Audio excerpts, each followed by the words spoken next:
Olá, eu sou Hamilton Nogueira. A gente dá início agora a mais uma edição do programa Acorda, Nós em Rede, porque a gente acredita que cada um é um nó fundamental nessa imensa rede de conhecimento. Estamos aqui, portanto, valorizando a cultura, valorizando os bons conteúdos e valorizando você. Nosso tema para a conversa hoje é violência policial. Quem nos ajuda na construção desse conhecimento é Cícero Roberto. O Cícero é advogado, ex-soldado da PM, onde ele atuou por 16 anos, é especialista em direito penal militar e professor de pós-graduação, a quem eu dou as boas-vindas. Cícero, muito obrigado por estar aqui conosco, conversando sobre esse assunto delicado, necessário para o Brasil, um momento de conflagração, de muita luta política, enfim, a polícia é uma instituição que media esses confrontos e precisa estar muito equilibrada. Então, agradeço demais que você esteja aqui. Eu queria começar perguntando sobre violência policial que você estuda, se é do ponto de vista de quem promove a violência ou do ponto de vista de quem sofre, né? Prazer recebê-lo. Bom dia, Milton. O prazer é nosso. Obrigado pela participação, pela oportunidade de estarmos na casa debatendo esse assunto que de veras é importante para a nossa sociedade. Esse assunto, Hamilton, se pode tratar de dois viés.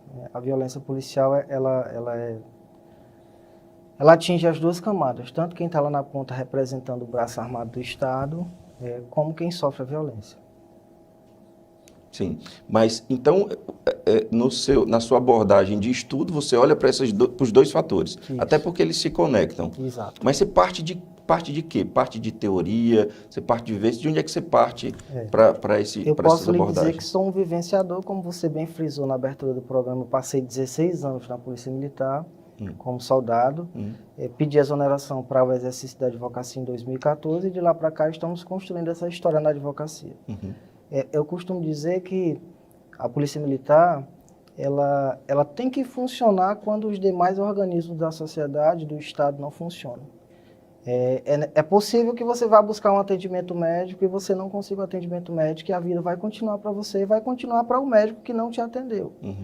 É possível que você busque a educação na rede do Estado e você não consiga e a vida vai continuar para você e para o professor que te negou a educação.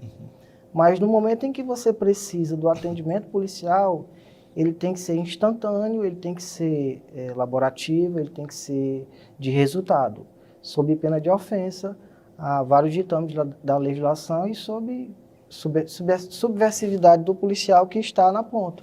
Então ele sofre também quando os demais mecanismos não funcionam, porque daí o padre, o filósofo, o pastor, o professor, o pai, a mãe não desempenham o seu papel social e o policial tem que resolver aquela problemática toda de uma forma sistêmica. Como foi que surgiu esse seu interesse? Esse meu interesse já vem quando eu fazia parte da corporação. Eu me perguntava o porquê da Polícia Militar, da Polícia em geral, Polícia Militar, Polícia Civil, os órgãos de segurança serem tão cobrados por resultado quando o próprio Estado, na sua ineficiência, não proporcionava as possibilidades, não dava a garantia de que você exercesse de forma plena a sua atividade. Cícero, você me disse que entrou aos 18 anos para a corporação. Isso. Aos 18 anos, por melhor que seja uma formação, o jovem, sei que já tem condições jurídicas e isso é indiscutível, mas estou falando do ponto de vista do equilíbrio, da maturidade, da estrada, do repertório de vivência. Então, repito a pergunta, aos 18 anos, por mais que a formação acadêmica seja eficaz, o jovem tem condição de botar um revólver na cintura e ir para as ruas? O que nos falta a nível de preparo é o psicológico. Eu lhe digo que com 18 anos eu recebi instruções da valia constitucional, da atuação do poder do Estado como limitador de direitos, do agente público enquanto na ponta, mas nos faltava o preparo psicológico, porque nos preparavam para esse teatro operacional, mas não nos ensinava como essa sociedade iria nos receber. Então, sempre quando o jovem formado vai para a rua, vai vivenciar aquilo que ele aprendeu na academia, ele toma um choque. Porque se quer uma polícia preparada, mas não se prepara uma sociedade para a polícia. Onde é que está aí o problema maior? Está nas pessoas esperarem demais Onde é que está essa diferença, esse choque, efetivamente? Eu acredito que como vivenciador, sempre a longo prazo é a educação. Educação do público para com o Do policial? público para com o policial. Da educação de modo geral. Um fato é um policial ir atender uma ocorrência na área nobre e outro é ele ir atender uma ocorrência na área mais periférica. O que eu posso lhe dizer de vivência mais? Cada grupo social possui a sua subcultura. Sim. Então, quando o policial vai atender uma ocorrência na região periférica, ele tem uma subcultura. Sim. Ali ele é preparado erroneamente para demonstrar que existe um inimigo, em que algumas situações, né, permissivas em lei, ele deva neutralizar. Já no ambiente mais social, no ambiente de maior empoderamento econômico, o policial já atua de uma forma, acredito que o subconsciente já o trabalha, porque ali ele vai encontrar pessoas de conhecimento mais mediano, mais esclarecedoras, mais participativas a conhecer autoridades, então ele tem uma limitação mais legalista. Um delegado de polícia uma vez me disse que a população não espera um delegado enquanto homem da lei, espera ele usou um termo, um xerife. Então, esse jovem, eu estou me referindo ainda ao jovem de 18 anos que bota um revólver na cintura. A época que você fez, tem mais de 20 anos a sua formação. 1998. Eu acredito que tenha mudado muito a formação até hoje, né? Muito. E tenha melhorado, pelo menos Melhorou. é o que eu suponho. Esse jovem que botava o revólver na cintura, as pessoas esperavam, quando faziam uma denúncia, esperavam que esse jovem fosse fazer o quê? Fosse atirar, fosse prender, fosse ser violento. Esperavam o quê desse profissional? Qual é o problema que nós temos hoje, partindo da premissa dessa sua investigação? A Polícia Militar tem uma atribuição constitucional. Ela é uma polícia ostensiva e preventiva. Enquanto a Polícia Civil, ela tem a natureza investigativa. Como Polícia Judiciária. À época, eu me recordo bem, a Polícia Militar, ela era muito bem, ou melhor respeitada, ou temida. Então, você está me dizendo que em 98... Era diferente. Era mais respeitada do que hoje. Do que hoje. Eu vou lhe dizer o porquê.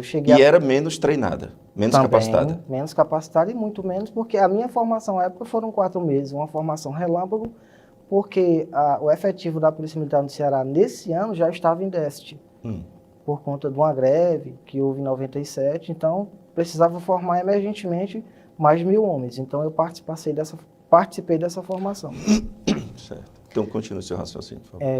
Em 1998, fui agraciado porque eu consegui trabalhar com pessoas experientes, pessoas honestas, que me indicavam qual caminho eu poderia trilhar dentro da corporação. Existe em cada participação da sua vida caminhos que você pode tomar. Sim. Então, eu tive essa experiência de chegar em um veículo policial para fazer uma blitz, numa churrascaria, num ambiente mais periférico, chamadas serestas antigamente, e ali era espontâneo que o cantor, o apresentador, o dono do ambiente já mandasse parar o som, automaticamente as pessoas já paravam de conversar, se houvesse alguém ali fazendo uso de um cigarro, né, já apagava o cigarro, porque ali estava a presença do Estado, o Estado como fiscalizador. Então, nós desempenhávamos ali o nosso trabalho a contento, de uma forma respeitosa, verificava a documentação do ambiente que proporcionava ali aquele evento, das pessoas, e íamos embora. Ao dobrar, eu digo isso, que são palavras dos mais antigos. Olha, quando nós dobrarmos a esquina, é que o som vai voltar a funcionar. E era desse jeito. E resolvia. E era feito. A polícia ela não era tão preparada intelectualmente, mas ela era ostensiva. Então, a presença da polícia ela era marcante. As pessoas sabiam que poderiam contar com a presença da polícia. Eu posso te passar de vivência também. Eu fui integrante do Ronda do Quarteirão. Lógico que antes eu participava do policiamento ordinário, que era o policiamento mais específico da época. E a tentativa do Ronda do Quarteirão foi boa, durou por pouco. Infelizmente, a sociedade não estava preparada para receber uma polícia à altura. Uma polícia educada, uma polícia que se aproximava dos problemas da sociedade. Eu posso te exemplificar que eu tenho conhecimento de causa de pessoas que, durante a madrugada, estavam em picos da sua depressão, de ansiedade, e estavam ali a tentar o suicídio e ligavam para o telefone da viatura e conversavam com o policial, que era o comandante responsável, e ali elas dessintonizavam essa necessidade de pôr fim à vida. Vou te citar outro exemplo. Nós recebíamos ligações de pessoas que estavam com a sua pia entupida, o serviço do bombeiro E ligavam hidráulico, para a polícia. e ligavam para a polícia. Ou para Mas em que medida que isso acaba descontinuando um projeto que tinha em sua intenção maior aproximar? Isso me chama, isso para mim significa proximidade. Isso, mas a proximidade, ela retira, em tese, o respeito e o temor. Algumas camadas da sociedade, elas têm que temer, né? É o princípio de Maquiavel. Melhor ser respeitado ou ser temido. Então, quando a polícia tentou se aproximar, que ficou de fato, é possível ligar para a viatura e a viatura chegar em 2, 3 minutos, fragilizou aquela presença ostensiva do Estado. Se via mais o policial como alguém do convívio comum em sociedade. Então, na sua teoria, a sua opinião é de que essa proximidade, essa polícia baseada na cortesia, matou a função da polícia para a sociedade. A sociedade não queria aquilo. Isso, não. A sociedade quer uma proximidade, mas ela quer atividade fim. O que é atividade fim? É o raio. Seja ostensivo e preventivo, diminui o índice de criminalidade. A década de 98 ainda, de 90, migrando para os anos 2000, eu lembro que os comandantes que eu tive, eles se preocupavam com nós, que trabalhávamos em viaturas, de ao fim do serviço, do turno, nós repassássemos que seria um turno sem alteração. Como é que está o bairro Bom Jardim? Olha, sem alteração. Ah, graças a Deus, se não teve alteração. Como é que está o bairro? Esse era um objetivo almejado todo dia. Isso. Hoje é antagônico. Hoje o policial que diz que a sua área de atuação foi sem alteração é porque ele não trabalhou. Porque a justificativa hoje é que se deva prender, desarmar, flagrar, conduzir e encarcerar. É a política de hoje. Entendeu? A polícia perdeu o seu papel social e o papel constitucional. Ela, além de ser uma polícia ostensiva preventiva, ela é uma polícia resolutiva. Ela tem que resolver o crime. O policial hoje, quando chega na ponta, ele tem que ser o promotor, o juiz, o delegado, em fração de segundos, decidir pela liberdade de uma pessoa. E não pode errar de jeito nenhum, que a sociedade condena imediatamente. Exato. Por quê? Ele está ali para sempre acertar. Enquanto ele está acertando, ele não tem visibilidade, porque ele está fazendo ali a sua obrigação. Mas um risco de erro é motivo para uma mídia nacional, uma exploração. Programas policiais mais ajudam ou mais atrapalham? Mais atrapalham. Nós temos aí 14 horas, em média, de invasão de notícias, a meu ver, recheadas de exagero, que elevam a cultura da violência. Nós temos salvo engano, é o estado do Brasil que mais tem horas, né? Mais tem horas em programa policial. Bom, você falou em respeito da polícia, mas no comecinho usou a palavra ostensiva. A violência, me perdoe, a violência vende. Pois não. Sim. Se ela estiver vendendo e estiver tendo um lucro, não sei de quem... A irresponsabilidade social é terceiro ou quarto plano. Eu conheço isso. Onde é que a ostensividade vira violência? Até onde levar o ostensivo como respeito àquela instituição, mas não passar para a categoria violência? Onde é que está a mágica? Onde é que está o... É assim, nós aqui no Ceará temos um efetivo de polícia militar, acredito que hoje, de mais de 22 mil homens. Se nós cotejarmos os erros que aparecem na mídia, que são pontuais, e se formos proporcionalizar com os acertos, a quantidade de ocorrências atendidas, de prisões realizadas, de pessoas que têm uma má conduta social, que são isoladas, né, que são retiradas do convívio, elas são mínimas. Claro que o erro deve haver em todo grupo, toda instituição, toda camada, toda profissão vai ter um mau profissional, mas isso não é regra. São situações pontuais de uma subcultura que se desenvolve. Infelizmente, a violência é um fator social, tanto dentro da PM como fora da PM, como fazendo a pessoa lá da raizinha da sociedade como vítima. Isso aí nós não temos como fugir. É um dado realizado, mas em menor monta, em menor escala e menor apontamento. Mas eu vou insistir. Onde está a diferença, ou qual o último passo da ostensividade para não virar violência? Eu acredito que o controle do psicológico. O policial deve estar preparado para atender aquela pessoa que está em crise de pânico, que está surto psicótico, que não tem mais o pacto social, que não soube nem o que é isso. Às vezes o policial vai atender uma ocorrência E como é que você vai interagir com pessoas que nem socializadas foram, que não tiveram acesso ao mínimo do que diz a Declaração Universal dos Direitos Humanos? Como é que você vai interagir com uma pessoa dessa? Essa pessoa da ponta te vê como inimigo, porque na subcultura desenvolvida por ela, na favela, na periferia, ela não teve acesso. Ele é o inimigo, ele é o opressor, ele é uma figura que vai te eliminar. Então, existe um ponto também de não se confundir, às vezes, a violência arbitrária praticada com a força necessária. Às vezes, assim, o policial vai atuar e ele vai progredindo na atuação da sua força, e hoje é muito fácil fazer uma filmagem, editar, não ter o antes, o meio, e só ter o depois, e jogar na mídia e dizer que ali é uma violência policial.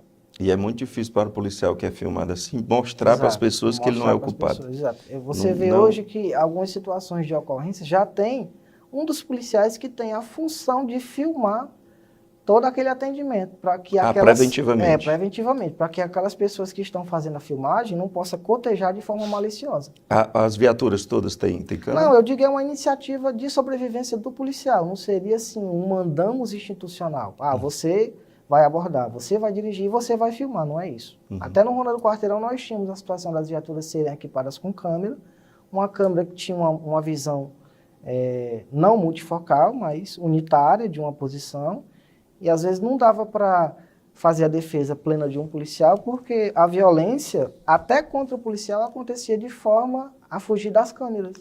Nós não tínhamos essa acessibilidade à internet, de pronto, né? Claro, alguém filmava e colocava na internet dias depois. Um assunto que tem gerado muita polêmica, muita incompreensão, muita intolerância, que é o direitos humanos, né? Esse termo direitos humanos.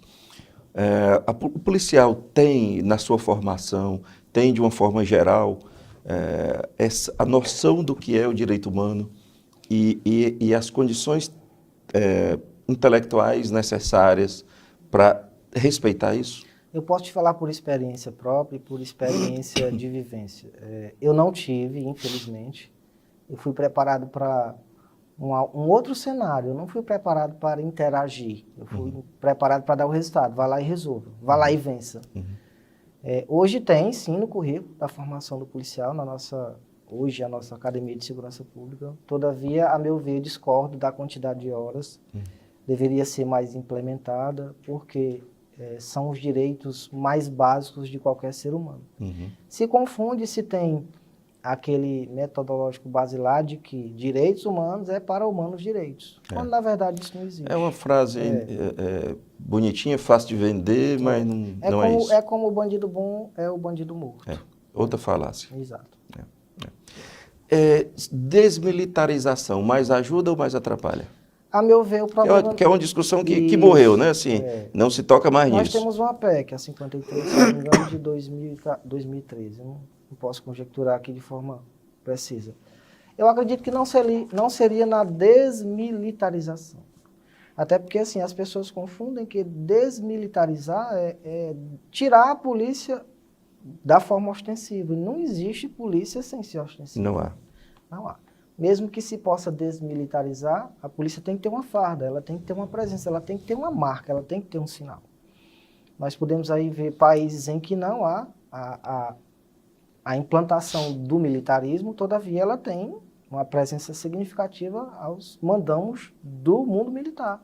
Estados Unidos tem a figura do sargento, tem a figura do capitão, embora não seja uma polícia militar. E lá nós temos os casos de violência. Foi aqui notório, acho que no começo do ano passado, o caso daquela pessoa que foi morta por aquele policial que ajoelhou no pescoço dela. Então, eu acredito que não é esse mecanismo. A falha não está aí.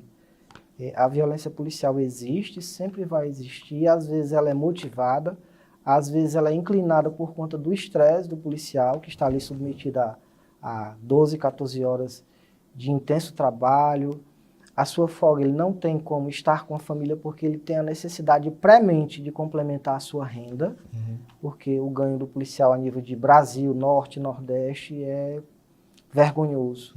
Quando se diz, eu estou dando a minha vida por você, por esse dinheiro, é por amor à vida, porque não tem como a pessoa oferecer a sua vida em troca de algum valor.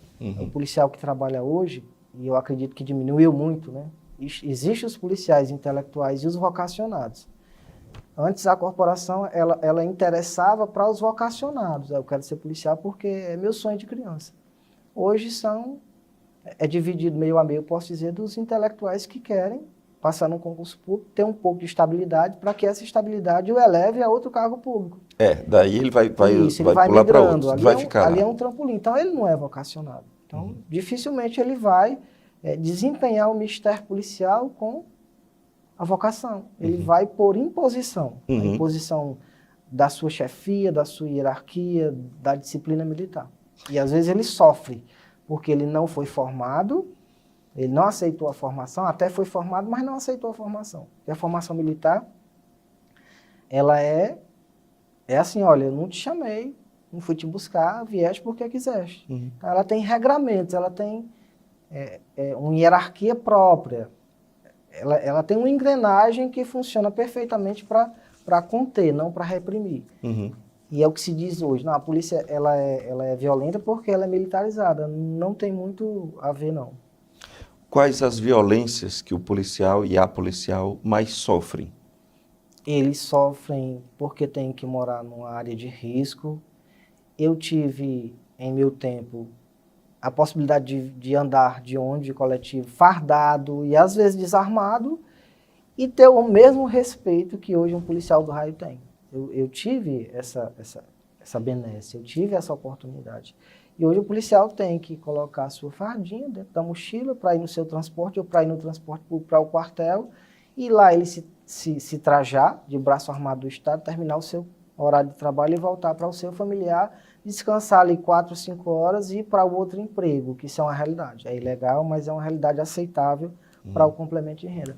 A violência que ele sofre está aí, porque ele quer pagar um bom colégio para o filho, ele quer migrar de uma área mais periférica que ele resida para uma área melhor, que ele tenha mais segurança, ele quer pagar um plano de saúde para sua esposa, para o seu filho, que ele não quer depender do poder público para ter saúde, e daí ele sofre. Daí ele tem picos de ansiedade, daí ele vai para o atendimento de uma ocorrência sem saber a natureza da ocorrência quando ele chegar, ele não sabe como vai se desenvolver o antes, o durante e o depois, ele está ali, já desce, já chega e já é cobrado, e ele tem que acertar em milésimos de segundos. Então, quando se pega o erro policial para se fazer um comentário futebolístico, bem comparando, está aqui sentado, ele poderia ter feito isso, poderia ter feito aquilo, é muito fácil. Mas ali no cenário, no teatro operacional, em que ele tem milésimos de segundo para decidir, e ele sabe que ele tem que sair de casa vivo e voltar vivo, ele não vai contar pipoca. Ele vai fazer uso do instrumento que ele tem, ainda que seja de modo letal, porque ele quer se preservar vivo, quer se defender dessa prática vivo. É melhor errar, se sujeitar a um erro, do que não voltar para casa. Verdade. Aquele jargão de ser carregado por 4 e ser julgado por 7. O que é que você prefere? Forte, viu? Essa comparação. O que representa para uma corporação, eu estou falando Brasil, ter um presidente da República militar? Eu acredito que energiza o ímpeto do policial que está na ponta, porque o nosso chefe atual, ele promete aumentar a guarida jurídica do policial, ele apoia as corporações militares, ele fez hoje, eu não estou falando de dialeto, ele traz uma visibilidade para o militar, tanto da União como dos estados. Então, eu acho que isso motiva grande parte da tropa, porque são pessoas que são esquecidas, são cobradas e são esquecidas, são cobradas e são esquecidas, são cobradas e são esquecidas. Como é que um policial é vítima do próprio excesso? Porque ele se transmuta para o herói justiceiro. É um grande erro. É um grande erro. De forma assodada, de forma não pensada. Eu vou te dar um exemplo aqui. Eu estou aqui atuando em um bairro X e eu prendo uma pessoa, né? Cerceio a liberdade, nos requisitos legais, e sempre a vejo em liberdade. Aí eu penso, que judiciário é esse? Que eu prendi esse rapaz semana passada com uma arma, e ele já tinha um histórico de ter praticado homicídio e crimes violentos, e é a terceira vez que eu estou a prendê-lo. Até que um dia alguém mais próximo do policial ou família é vítima deste. Aí sim, aí nasce em tese a necessidade de um justiçamento. É correto? Claro que não, é reprovável, de toda altura. Nós não podemos aceitar que o Estado, enquanto limitador de condutas, possa coadunar com a conduta contrária à moralidade e à legalidade. Mas existe. Mas isso acontece. É aquela coisa de fazer a limpeza. Então a justiça não vai dar jeito? Enquanto todo o sistema não funciona, eu vou funcionar hoje. Eu vou ser o seu juiz, eu vou ser o seu advogado, eu vou ser o seu promotor e eu vou resolver esse problema hoje. Aí entra nessa equação um ator chamado corregedoria. Isso. Que hoje nós temos... que é amor e ódio com todo mundo. Amor e ódio com a corporação, amor e ódio com os policiais, com a sociedade. E ninguém entende, ninguém compreende, mas sabe que tem que ter. Enfim, como é que você enxerga isso? Eu acredito que os mecanismos de controle eles devem haver mesmo. Nós temos que prezar por alguém que controle. O Ministério Público controla a atividade policial, assim como hoje a nomenclatura mudou, não é mais corregedoria no Ceará, é controladoria. Controladoria. Que tem a mesma função. Ela é um órgão muito presente nas ações policiais. Os policiais, eu não vou dizer que temem, mas não querem ser submetidos a procedimentos investigativos. É presente, mas é moderna? Ela se modernizou nas abordagens, se modernizou nos, não sei se julgamentos é a palavra correta, mas ela se modernizou na forma como ela trata o profissional? Ou mudou o nome, mas não mudou as condutas? Eu acredito que tem muito a ser mudado ainda, a nível institucional. Uma coisa é você me fiscalizar, outra coisa é você me oprimir. Existem ainda condutas da controladoria em geral, não pode se especificar pessoas, eu digo a nível institucional, que proporcionam insegurança no policial que está na ponta, que quer de fato defender a sociedade com a própria vida, mas teme de ser processado de modo errôneo, desnecessário, e se submeter aos ditames legais, a ser afastado da atividade policial, que faça-o perder gratificações, a ter a sua liberdade cerceada, entendeu? Existe suporte para a sanidade mental desse Não, existe o serviço, existe lá o psiquiatra, o psicólogo, mas a meu ver o policial hoje que participa de uma operação em que há letalidade, em que há intervenção, né, ele deveria ser afastado para que um profissional da área, um psiquiatra, um psicólogo, possa atestar que de fato ele está pronto para voltar à atividade fim da Polícia Militar, que é rua. A gente sabe, Cícero, que o Brasil está mudando muito e muito rapidamente, sociedade, até pela questão da digitalização, mas enfim, há uma mudança muito intensa e muito perigosa. 2020, eu imagino que seja o ano de uma tensão, 2022, perdão, um ano de uma tensão crescente e talvez inédita no nosso... Mais polarizada, mais agressiva, mais perigosa.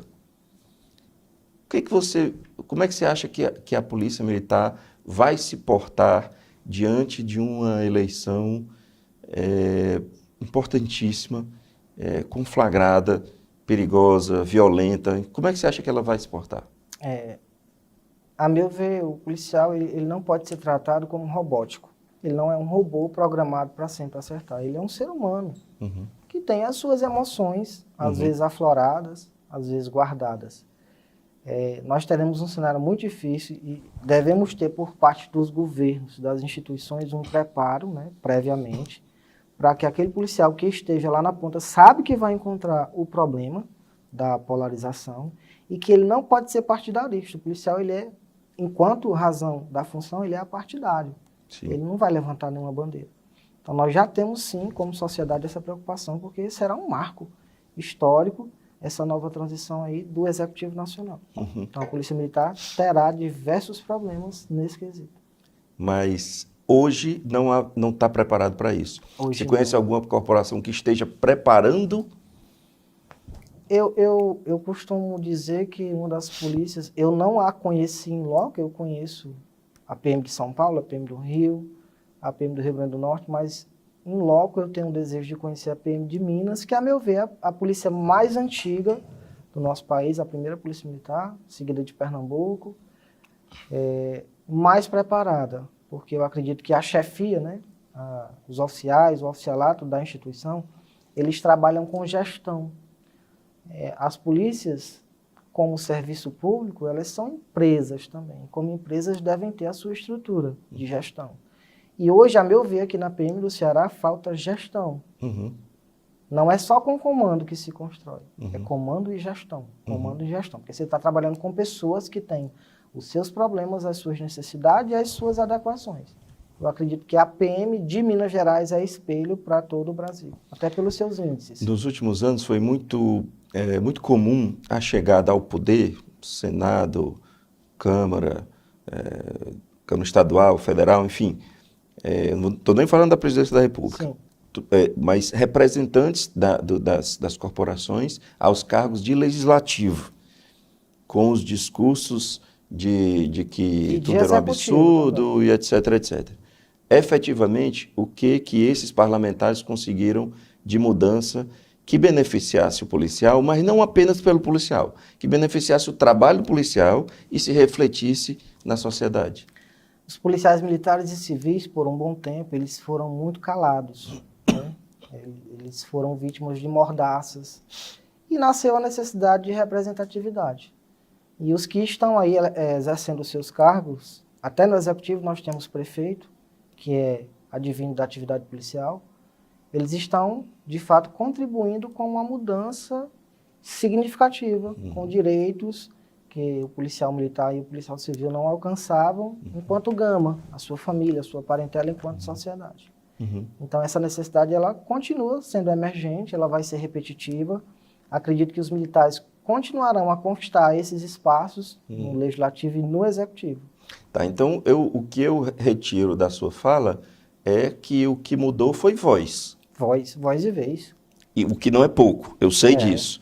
Mas voz e vez me parece que, embora legítimo, embora não há julgamento de valor no que eu digo, mas voz e vez tem a ver com o profissional da segurança. Exato. Eu queria ver se alguma mudança ocorreu de forma a lhe dar mais estrutura, não você porque você é ex-policial, mas desse mais estrutura, não estou falando efetivamente físico, Entendi. A arma, o carro, mas algo que pudesse refletir no trabalho. Houve isso? Houve ganho? Nós tínhamos uma necessidade e houve essa transição entre 2014 e 2015, quando se discutia a lei de promoções dos militares do Estado. Essa é uma afetividade. E isso, hoje, o policial, o soldado, ele passa 7 anos na carreira e ele é promovido a cabo, se ele tiver os requisitos. Né? Porque antes podia começar e terminar a carreira. 22 anos. Eu te digo que eu saí a pedido com 16 anos de efetivo serviço e hoje o profissional que tem 16 anos de efetivo serviço, ele está na linha de ser promovido a suboficial, a subtenente, já migrando o oficialato da PM. Ainda assim, eu acho muito tempo, 16 anos. Muito tempo, mas muito assim, tempo. ao que é 30 anos ao tempo que eu ingressei, era o suficiente para você ir para a reserva remunerada como terceiro sargento. E olha, um profissional esperar 30 anos para alguma progressão... 2 promoções. É um absurdo. Hoje nós temos essa transição que trouxe, assim, um conforto deveras, eu digo, a nível de status profissional, da motivação do policial, né, que passou de ser subordinado em último grau, a ter a oportunidade de comandar, de opinar, de participar da gestão do quartel a que ele pertence. Nós tivemos esse marco. Qual uma próxima vitória desejada? Eu acredito que mais reconhecimento. Em qual sentido? A vanguarda jurídica. Não temos Estado no Brasil em que a sua procuradoria forneça o serviço jurídico para o policial. O policial tem que pagar pelo seu advogado? Ele tem que pagar. Isso é um absurdo. Existe hoje essa necessidade. Aos olhos do leigo, um convênio com a universidade para dar esse tipo de suporte com os estudantes do último semestre de direito, isso aos olhos do leigo parece simples. E por que não é feito? Nós temos hoje, o que eu te digo que seria uma obrigação estatal de te colocar na ponta e te lançar como representante. Eu sou o Estado, te avoquei, vai lá e me representa bem, mas se tu precisares de mim, de uma vanguarda, te vira. Nós temos aí as associações que desempenham esse papel hoje em Fortaleza, a nível de Ceará, acho que são 8, salvo engano 9, que tem. Iniciativa das associações. Das associações. E o Estado de alguma forma ajuda a associação? Não ajuda. É a organização delas em si. Eles se mantêm distantes porque é momento de politizar, né? Querendo ou não, nós vivemos em sociedade, a política é necessária, a conversa, o diálogo é necessário e eles se mantêm distantes. Política todo ser humano faz, Exato. tem que fazer, é justo, é legítimo. Agora tem que olhar ali o diferencial, o que é a má política, o que é a boa política e quem julga, né? Exatamente. Porque às vezes a má política é para ser julgada pelo eleitor e não por algum órgão. Cícero, eu agradeço demais a sua participação. Se você quiser 30 segundos ali numa participação final, um recado final, aquela ali é a sua câmera, você fica à vontade. Só agradecer o convite, dizer que estamos abertos a, se tivermos outras oportunidades, a trazer, elencar outros temas. Dizer que hoje eu mais aprendi do que te participei de alguma coisa da minha vivência. Nós tivemos aqui alguns minutos de um diálogo muito proveitoso, necessário para o esclarecimento social, dizer que a Polícia Militar é o braço armado do Estado, mas ela é amiga da sociedade. Ela erra, mas é pontual. Não há como não errar em um universo desse, né, de 20 mil homens que estão aí na emergência de proporcionar a segurança pública, que não recebem condições dignas para isso. Eu acho que o grande desafio dessa sociedade e dessa relação que começa a ficar tão conflituosa quanto outras, que a sociedade, as suas forças armadas, policiais, etc., é exercitar a nossa capacidade de ouvir. Exato. A gente está buscando muitas soluções em muitos lugares, mas uma delas seria ouvir. Exato. Ao invés de concluir com tão poucos elementos, né? Exato. Só finalizando, quero dizer a você, participe da nossa sociedade, que confie na sua polícia militar, na sua polícia civil, no corpo de bombeiros, porque são de fato heróis. Abdicam do direito que têm da liberdade de vida para nos proporcionar isso aqui, esse momento. Essa paz, essa tranquilidade, ainda que de forma diminuta. Cícero, imensamente agradecido com a sua participação, agradeço você que nos acompanha. Lembrando que todas as quintas, sempre às 8 da noite, uma nova edição do Acorda para você. Muito obrigado pela boa companhia e até a semana que vem. Tchau.